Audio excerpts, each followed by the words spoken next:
Salut à tous, bienvenue sur cette nouvelle vidéo YouTube, j'espère que vous allez bien. Aujourd'hui, je vais vous présenter en détail le setup d'entrée d'analyse technique sur ma charte EURUSD. C'est ce setup qui m'a permis de valider mes derniers challenges, et ça en seulement moins d'une semaine. Je vous afficherai sûrement à l'écran les screens des challenges que j'ai pu valider justement en moins d'une semaine. Il faut savoir que ce setup que je vais vous présenter sur la review d'une position, c'est le même setup que j'applique depuis 2 ans et qui me permet aujourd'hui d'être rentable. Ok? Donc on va vraiment voir en détail, étape par étape, comment j'entre en position grâce à ce setup. D'accord? Avant toute chose, je préfère vous prévenir, ce setup, pour moi, d'analyse technique, c'est le simple outil qui me permet de rentrer sur le marché.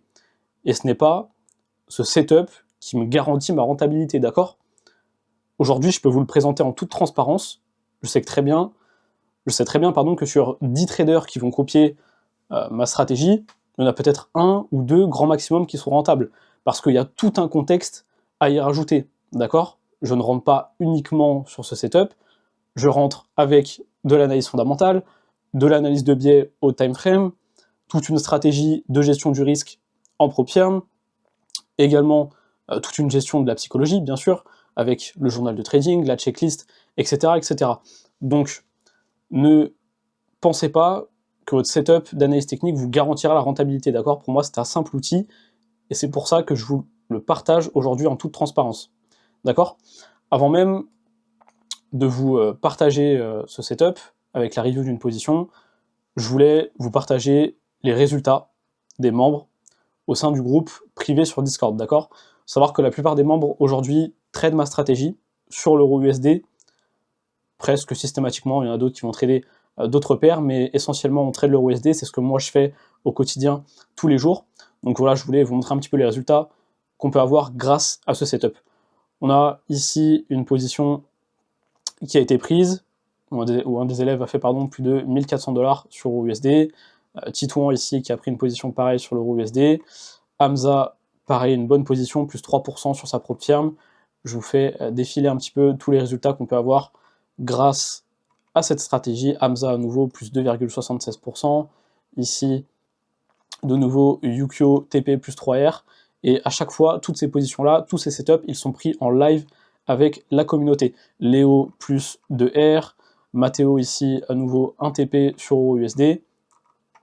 Et puis, juste ici, on a un compte qui a été validé la semaine dernière, justement grâce à ce setup d'entrée, qui a été validé par The Lord, et en moins de 1 semaine également. Vous voyez, juste ici, on peut montrer, il n'y a pas de bullshit, on peut montrer les résultats. Il a commencé son compte le 15 juillet, fin de la phase 1 le 17 juillet, donc en 2 jours, c'était plié. Quand vous savez appliquer une bonne gestion du risque qui est associée à votre plan, tout va tout seul. Et là, c'est ce que The Lord a su faire à la perfection.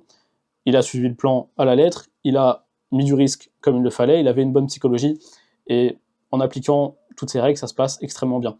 Pareil pour sa phase 2, juste ici, on peut voir qu'il a atteint les plus 5%, il a commencé le 17 juillet, et il me semble que le 18 ou le 19, c'était déjà validé, il devait attendre par la suite ces 3 jours minimum de trading. Donc voilà, je pourrais vous montrer beaucoup plus de résultats, mais je tenais à vous montrer un petit peu les résultats des membres grâce à cette stratégie. On va maintenant aller sur notre graphique d'EURUSD pour que je vous fasse toute l'analyse, toute la review de ce setup qui me permet aujourd'hui de valider mes challenges et d'être rentable depuis plus d'1 an. Donc on va tout de suite commencer ici sur notre EURUSD. Il faut savoir que je commence toujours mes analyses par l'analyse au time frame, donc en daily. Okay, ce que j'aime trader en daily, ça va être le CRT.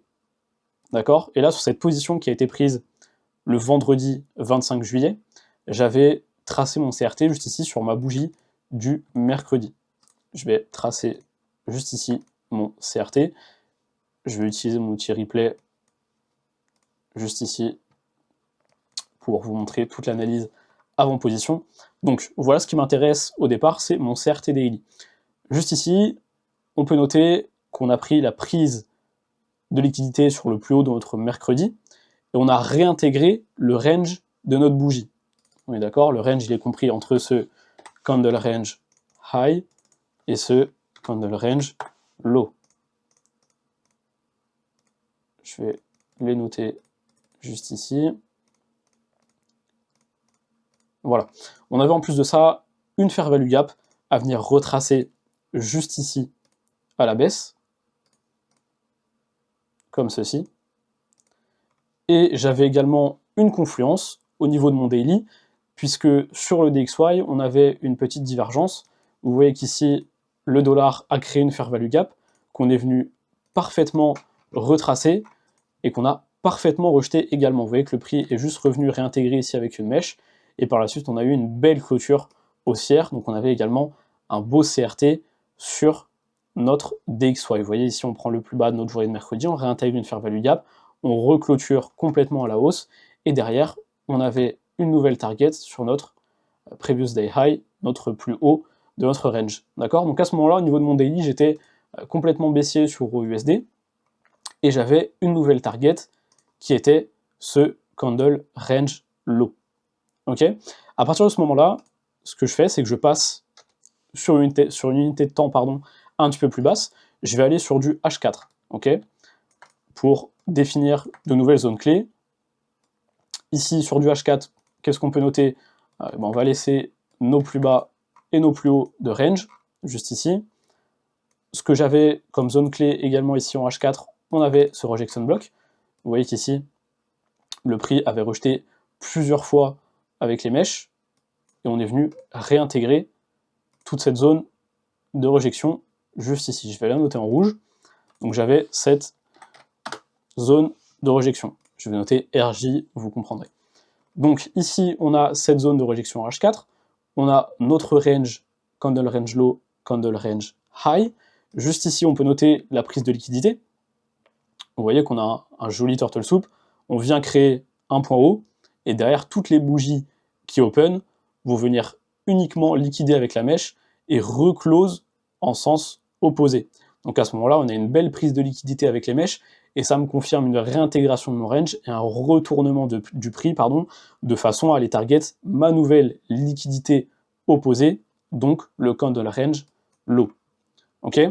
Ici en H4, on peut également noter le reste de fair value gap au niveau de notre candle range low, qui n'avait pas été entièrement comblé, donc cette fair value gap H4 juste ici. On peut également noter qu'à la réaction de notre réintégration du range, on est venu créer une fair value gap H4 juste ici. Pour l'instant, elle est respectée. Vous voyez qu'on n'a pas clôturé avec un corps au-dessus, cette zone a été rejetée. Et en plus de ça, à l'intérieur de cette fair value gap H4, on a juste ici du BPR. Vous voyez qu'ici, on a deux fair value gap parfaitement alignés. On vient break à la hausse en créant du fair value gap, on rebreak à la baisse en créant du fair value gap, on vient réintégrer cette zone, et on a par la suite un nouveau mouvement baissier. Ok. En plus de ça, en interne, on peut noter de nombreuses prises de liquidité. On était venu chercher ce plus haut, on était venu également chercher cette buy side liquidity, puis ensuite on est venu réintégrer notre rejection block. Ok. À ce moment-là, au vu de la réintégration de mon range et au vu de toutes ces réactions sur mes zones, eh bien je suis à nouveau baissier et je m'attends à un nouveau setup baissier pour cette fin de semaine. Ok. À partir de là, j'avais mon biais pour les targets, mon candle range low. Ok. Je vais directement passer sur du H1, et ici, je vais vraiment pouvoir définir à nouveau mes zones clés et mes potentiels points d'entrée. D'accord? Juste ici, sur le H1, je vais laisser mon candle range low, mon high, toute cette rejection ici, rejection block. Voilà. Juste ici, au niveau de notre H1, ce qu'on peut noter, déjà, c'est toutes ces zones de rejection. Vous voyez qu'ici, en H1, c'est un petit peu plus clair, on voit que le prix rejette à chaque fois.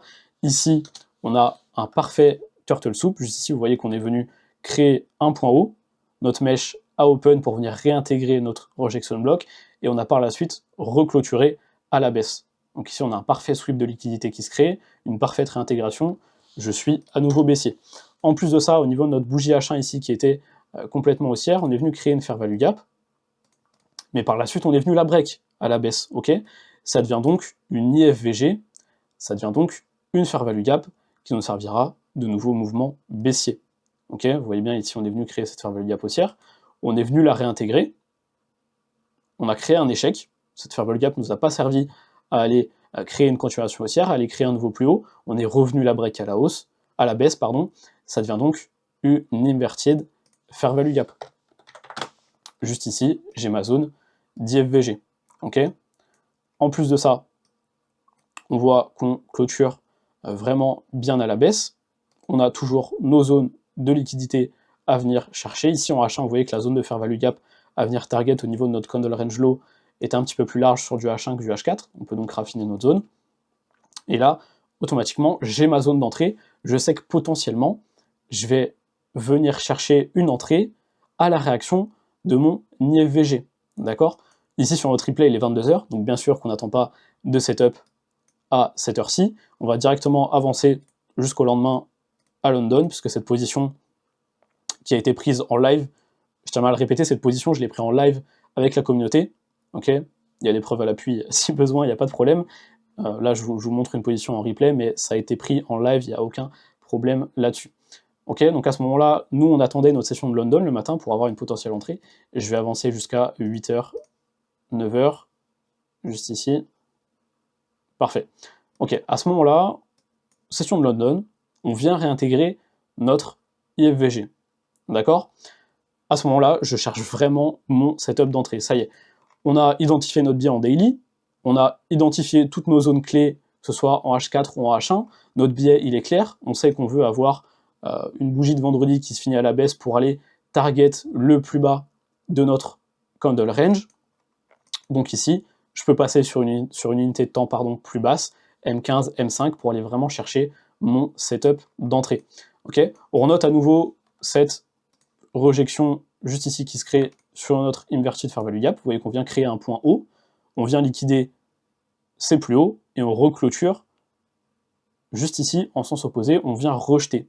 D'accord? Donc à ce moment-là, je peux chercher de nouveaux mouvements baissiers. On va directement passer sur notre M15 pour avoir un setup un petit peu plus clair. Ok? Juste ici, au niveau de notre setup, en plus de ça, on peut voir qu'on est venu créer juste ici des equal low à venir target. On est venu créer des equal low juste ici à venir chercher. On a également laissé pas mal de liquidité. On a cette liquidité à venir chercher également à la baisse, qui est une sell side, pardon, un petit peu plus claire. Sell side liquidity. Donc on a un plus bas à venir chercher, on a une autre action sur l'IFVG. Moi directement, je vais avancer jusqu'à temps que j'ai un setup d'entrée qui se crée. On va justement raffiner en M5 afin de déterminer un petit peu plus nos zones et nos prises de liquidité. Vous voyez qu'ici sur le turtle soup qu'on avait eu en H1, donc notre sweep, ça correspond également à la prise du haut de notre session asiatique, juste ici. Asian High. Ok. Donc ici sur ma session de London, on vient me liquider le plus haut de ma session asiatique, tout en revenant sur mes zones clés haut time frame, donc H1 et puis H4. Au niveau de cette prise de liquidité de la session asiatique, on revient créer un mouvement baissier, qui en plus de ça crée du BPR. Vous voyez juste ici, on a un alignement de deux fair value gap, on vient break à la hausse en créant du fair value gap, on re-break à la baisse en créant du fair value gap, le prix revient dans notre zone, et il va parfaitement rejeter avec les mèches. Vous voyez qu'ici le prix reclôture à chaque fois en dessous de notre zone de BPR. À ce moment-là, je suis vraiment baissier, et je m'attends à un setup au minimum pour aller target mon Asian Low qui se situe juste ici. D'accord? En M15, en plus de ça, on a créé une fair value gap baissière juste ici. Je vais attendre la prochaine réaction. Parfait. On revient réintégrer ma fair value gap M15. On clôture en dessous. Donc ici, la clôture du fair value gap M15 est respectée. Je peux descendre directement sur du M5. En M5, qu'est-ce qui se passe? Eh bien, je vois qu'on a à nouveau un turtle soup qui vient se créer. Vous voyez ici, on vient créer un point haut, on réopen, on vient chercher la liquidité, et notre bougie reclôture en sens inverse. D'accord? Et c'est à ce moment-là que je suis rentré. En plus de ça, juste ici, vous voyez qu'on vient chercher une fair value gap M15 qui se situe juste au-dessus de notre BPR M15. Ok? Donc on avait notre fair value gap M15, on avait également une fair value gap M5 juste ici, et puis notre BPR, dans laquelle on avait une autre réaction sur la prise de l'Asian High, juste ici, BPR M5. Ok. À ce moment-là, moi je suis vraiment baissier, ça y est, mon setup il est confirmé, on avait toutes nos zones HTF, notre setup low time frame au niveau de notre session de London se confirme, on vient chercher notre Asian High, on a du turtle soup, de la prise de liquidité qui se crée, on reclôture à la baisse en créant des BPR, etc. Là, je suis vraiment baissier, j'attends ma réaction. Une fois que j'ai cette réaction de retournement à la baisse, moi je rentre directement à la clôture de bougie. Donc je suis rentré juste ici à la clôture de ma bougie baissière. J'avais un stop loss sur les plus hauts, juste ici, au niveau du BPR M5, au niveau de la rejection qu'on avait pu avoir précédemment. Et puis j'avais une target au niveau de, hop, tac, je vais retracer mes zones, au niveau de mon candle range low, qui était mon plus bas du mercredi.